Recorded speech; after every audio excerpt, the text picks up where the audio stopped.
Hello Sairam గారు, welcome to social post. Hi Nihal గారు. Sir, ఇప్పుడు లాస్ట్ మనం 2 ఇయర్స్ కనుక మనం చూసుకున్నట్లయితే మార్కెట్ అనేది సరిగ్గా రిటర్న్స్ ఇవ్వలేదు. So what ever reasons. So ఎవరైతే మ్యూచువల్ ఫండ్స్‌లో ఇన్వెస్ట్‌మెంట్ చేశారో సో వాళ్ళందరికీ నెగెటివ్ రిటర్న్స్ అని చెప్పుకోవచ్చు. అదే టైంలో మనం పోస్ట్ ఆఫీస్ గాని, ఆర్‌డి గాని అలా ఇన్వెస్ట్‌మెంట్ చేస్తే వాళ్ళకి రిటర్న్స్ వచ్చినాయి.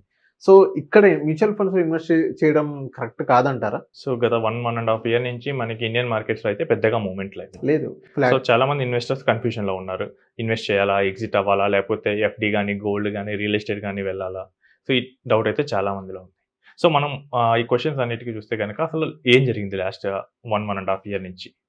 సో చూస్తే గనక మీకు గ్లోబల్ టెన్షన్స్ అనేవి పెరిగాయి. అన్‌సర్టెనిటీ అనేది వచ్చేసింది. మనకి 24లో ఇండియన్ మార్కెట్స్ వాల్యుయేషన్స్ పీక్‌లో ఉండటం వల్ల 25th ఇయర్ మొత్తం డౌన్ అయింది. ఆ తర్వాత నుంచి మనకి ట్రంప్ వచ్చారు. ట్రంప్ వచ్చిన దగ్గర నుంచి జియో పొలిటికల్ టెన్షన్స్ వచ్చాయి. మార్కెట్ డౌన్ అయింది. అండ్ ఫస్ట్ థింగ్ మనం చూడాల్సింది ఏంటంటే మార్కెట్ ఎలా పెరుగుతది? మార్కెట్ ఎప్పుడు స్ట్రెయిట్ లైన్‌లో పెరగదు. మార్కెట్ జిగ్‌జాగ్ ప్యాటర్న్‌లోనే వెళ్తుంది. కొన్ని ఇయర్స్ డౌన్ ఉండొచ్చు.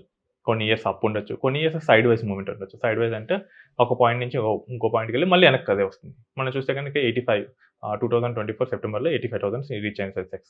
తర్వాత 25లో 85,000 రీచ్ అయింది. మళ్ళీ వెనక్కి వచ్చింది. మళ్ళీ ముందుకెళ్తుంది. సో ఈ సైడ్ వైస్ మూవ్‌మెంట్ అయితే జరుగుతుంది.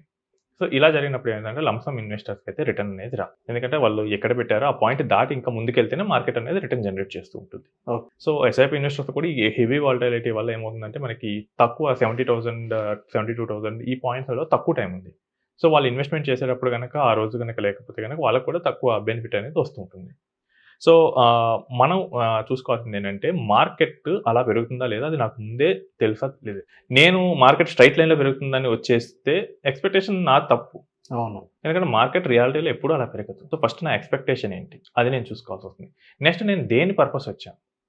నేను 10 ఇయర్స్ ఇన్వెస్ట్ చేద్దాం. నా చైల్డ్ ఎడ్యుకేషన్‌కో, మ్యారేజ్‌కో వాడదాం అనుకునొచ్చాను. అప్పుడు 2 ఇయర్స్ అప్పుడు ఎందుకు? సో ఇదే క్వెషన్ రియల్ ఎస్టేట్‌లో 2 ఇయర్స్ మీరు పెట్టిన తర్వాత ప్లాట్ కొన్నారు.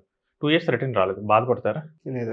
కాకపోతే అక్కడ రియల్ ఎస్టేట్ మనం చూసుకునే డిఫరెంట్ యాస్పెక్ట్ అది. మనకంటూ ఒక ప్రాపర్టీ ఫిజికల్‌లో ఉంది. సో మనం మ్యూచువల్ ఫండ్ అంటే మనకు డిజిటల్‌లో కనిపిస్తది. మార్కెట్ డౌన్ ఫాల్ అయి మొత్తం మెంటల్ స్ట్రెస్ తీసుకుంటారు చాలామంది మన ఇండియన్‌లో. చూడటం మానేయండి. ఓకే. సో చూడడం మానేయండి. Real estate, gold, mutual fund all are capital assets. వాటన్నిటికి సేమ్ నేచర్ ఉంటుంది. అప్ అండ్ డౌన్ అవుతూనే ఉంటాయి. అదంతా మన మైండ్ సెట్‌లో ఉంది. సో రియల్ ఎస్టేట్ ఎలా అప్ డౌన్ అవుతుందో మ్యూచువల్ ఫండ్ కూడా అలానే అవుతుంది. మ్యూచువల్ ఫండ్ అంటే ఇట్స్ ఈక్విటీస్, గోల్డ్, డెట్ వీటితోనే ఉంటుంది. So underlining asset up and down move అవుతూ ఉంటుంది కాబట్టి అలానే జరుగుతది. మన ఎక్స్‌పెక్టేషన్స్ రాంగ్ ఇక్కడ. రియల్ ఎస్టేట్‌లో మనకు క్లియర్ ఎక్స్‌పెక్టేషన్స్ ఉన్నాయి. ఇది కొంటే 10 ఏళ్ళు, 15 ఏళ్ళు హోల్డ్ చేస్తాను. 1, 2 ఇయర్స్ వాల్యూ రాకపోయినా ప్రాబ్లమ్ లేదు. ఏంటంటే ఇది మనం కామన్‌గా చూస్తుంటాం. చుట్టుపక్కల వాళ్ళు కొంటారు, వాల్యూ పెరగకుండా ఉంటది. ఇది మన బ్రెయిన్ ఫీడ్ అయి ఉంటది ఆల్రెడీ. యెస్. బట్ ఈక్విటీస్ అనేది అంతకుముందు ఎవరైనా కొన్నారా? 2020కి ముందు ఎంతమందికి తెలుసు ఈక్విటీస్ అనేది ఆప్షన్ ఉందని చెప్పేసి? చాలా తక్కువ మందికి. అవును. కోవిడ్ తర్వాత ఇన్వెస్ట్‌మెంట్ ఆప్షన్స్ ఎక్స్‌ప్లోర్ చేస్తూ వాళ్ళు చూసుకున్నారు. దాంట్లో పర్ఫెక్ట్‌గా వాళ్ళు చూసుకోలేదు. దేని పర్పస్ వచ్చారో ఆ పర్పస్ కోసం మనం ఉండాలి. The third important thing is that asset allocation ఎలా ఉంది? Asset allocation. అది మెయిన్‌గా చూసుకోవాలి. For example there are 2 investors Raju, Rahul. Raju ఏమో 100% ఈక్విటీలో పెట్టాడు. రాహుల్ ఏమో 100% ఎలా స్ప్లిట్ చేశారంటే 60% ఈక్విటీ, 40% డెట్‌లో పెట్టాడు. ఇప్పుడు ఏమైందంటే 1 ఇయర్ గడిచింది. మార్కెట్ 10% ఫాల్ అయింది అనుకుందాం. సో ఫస్ట్ పర్సన్‌కి ఏమవుతుంది? 100 కాస్త 90 అవుతుంది. సెకండ్ పర్సన్ 60% మాత్రమే పెట్టాడు. అండ్ డెట్ ఉంది కాబట్టి డెట్ పెరుగుతది. కాన్స్టాంట్ ఇంట్రెస్ట్ యాడ్ అవుతుంది. అతనికి ఏంటంటే ఒక 2.5, 3% మాత్రమే లాస్ అవుతుంది. సో 10% డౌన్ అయితే వాళ్ళ బిహేవియర్ డిఫరెంట్‌గా ఉంటుంది. సో ఇక్కడ ఏంటంటే మీ అసెట్ అలొకేషన్ మీ రిస్క్ ప్రొఫైల్‌కి మ్యాచ్ అవుతూ ఉందా లేదా? అది చూసుకోవాలి. నేనేమో కన్జర్వేటివ్ ఇన్వెస్టర్ లేదా కొంచెం మోడరేట్ ఇన్వెస్టర్. నా ఇన్వెస్ట్‌మెంట్స్ మొత్తం మిడ్ అండ్ స్మాల్ క్యాప్స్‌లో పెట్టాను. మంచి రిటర్న్ వస్తదని. సో అప్పుడు ఇట్లానే ఉంటాయి. మీరు మీ రిస్క్ ప్రొఫైల్‌కి తగ్గట్టు ఇన్వెస్ట్‌మెంట్ హ్యాండిల్ చేశారు లేదా? అండ్ నెక్స్ట్ ఇంపార్టెంట్ థింగ్ ఏంటంటే మార్కెట్ వోలటైల్‌గా ఉంది. Everything is okay. మీ అడ్వైజర్ మీతో మాట్లాడాడా లేదా? ఒకవేళ మాట్లాడకపోతే then it's a time to think. ఎందుకంటే మీరు అడ్వైజర్‌ని కానీ ఎవరినైనా చాలా మంది చేశారంటే బ్యాంక్‌లో ఇన్వెస్ట్ చేస్తుంటారు. అవును. బ్యాంక్ మేనేజర్ వీటన్నిటిని పట్టించుకోరు. ఆ రోజు మీ చేత ఇన్వెస్ట్‌మెంట్ చేయించడం వరకే వాళ్ళ డ్యూటీ.